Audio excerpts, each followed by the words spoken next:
Hey, let me show you a few methods how you can fix this issue when your JBL Flip 7 not turning on.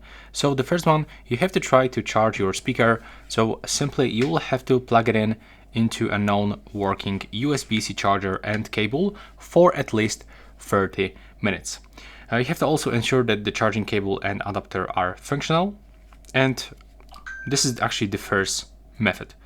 After that, after the 30 minutes, just try to single press on the power key and wait until it will be turned on. Next, you can simply try another method.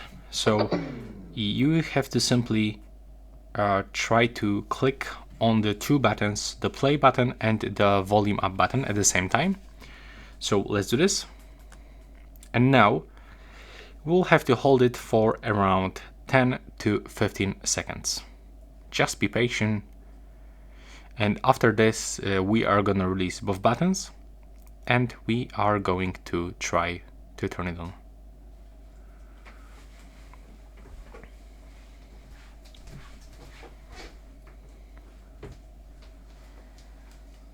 Okay, right now release, and now click and hold on the power button and wait.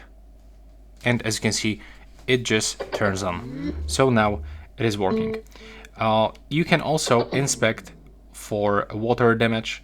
So even though it's actually waterproof, charging it while wet can cause some issues. So let it dry through like 24 hours before trying to power it on again. And honestly, this is everything that I can give you about this issue. If you still cannot fix this, then I will highly recommend you to use warranty of this device.